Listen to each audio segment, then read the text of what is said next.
ایک بادشاہ نے اپنے وزیر سے پوچھا، کسی چیز کی عام شہرت اور مقبولیت کیسے ہوتی ہے؟ وزیر اعظم نے کہا، حضور، دیکھا دیکھی، سنی سنائی اور بازاری افواہ سے۔ بادشاہ نے کہا، وہ کیسے؟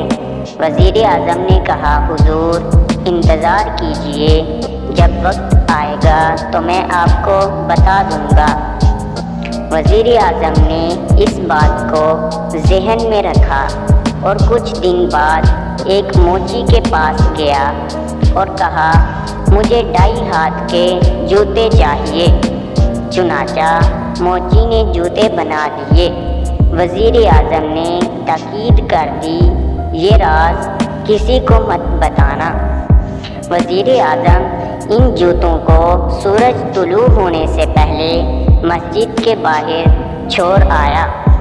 جب مؤذن یعنی اذان دینے والا مسجد پہنچا تو صحن کے بیچوں بیچ 2.5 ہاتھ کے جوتے دیکھ کر پریشان ہو گیا اور سوچنے لگا، اس وقت اس شہر میں اتنا بڑا پاؤں کسی کا بھی نہیں ہو سکتا، اور نہ ہی اس شہر میں اتنا لمبا آدمی کوئی ہے۔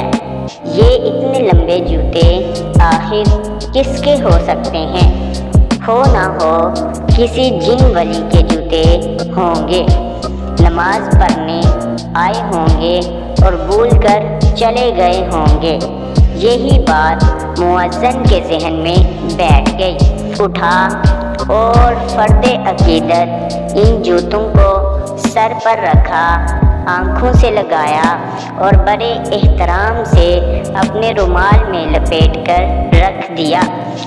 اذان ہوئی تو لوگ نماز کے لیے حاضر ہوئے۔ نماز کے بعد مؤذن نے تمام لوگوں کو روک کر سارا ماجرا سنایا۔ پھر تو سارے لوگ ان جوتوں کو چومنے لگے۔ کرتے کرتے یہ خبر پورے علاقے میں مشہور ہو گئی کہ فلاں مسجد میں کسی جن ولی کے جوتے ہیں۔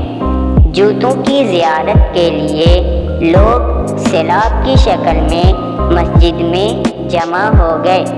کوئی سر سے لگاتا، کوئی چوم کر آنکھوں سے لگاتا۔ آخر کار یہ خبر شاہی محل تک پہنچ گئی۔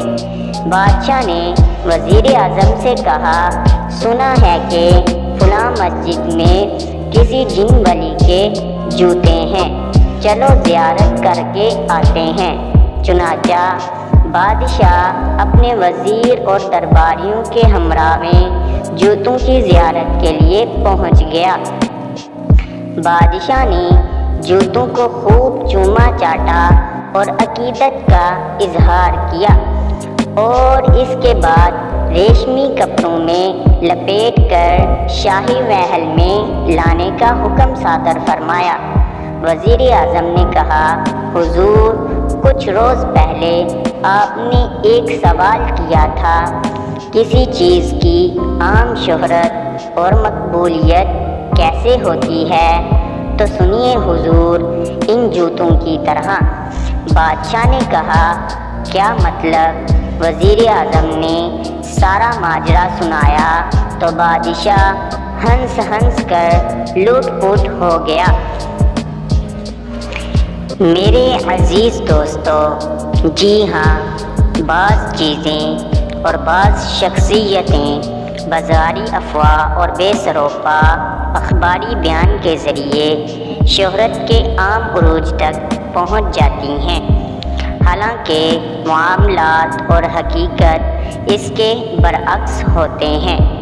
آپ نے اپنے گاؤں محلوں اور شہروں میں ایسی کافی جگہ دیکھی ہوں گی کہ یہ فلاں بابا کا مزار ہے، یہ فلاں پیر کی درگاہ ہے، حالانکہ ہمیں معلوم بھی نہیں ہوتا کہ یہ لوگ ہیں کون۔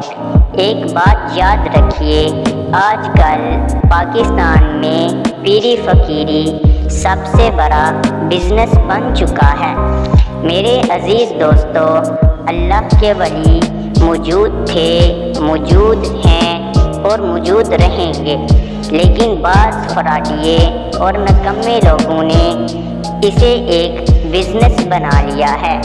ہمیں معلوم ہونا چاہیے کہ جس مزار پر حاضری دینے جا رہے ہیں وہ واقعی کسی پیر فقیر کا ہے یا پھر ان جعلی اور نکمے لوگوں کا۔ میرے عزیز دوستو، سوچئے گا ضرور کہ کہیں یہ لوگ ہمیں گمراہ تو نہیں کر رہے۔ میں امید کرتا ہوں کہ یہ ویڈیو آپ لوگوں کو ضرور پسند آئی ہوگی۔ ویڈیو پسند آ جائے تو لائک اور شیئر ضرور کیجیے گا، اور آنے والی نئی ویڈیو کے لیے ہمارے چینل کو سبسکرائب کر دیں اور ساتھ میں موجود گھنٹی کے بٹن کو ضرور دبائیں تاکہ ہماری ہر نئی آنے والی ویڈیو سب سے پہلے آپ تک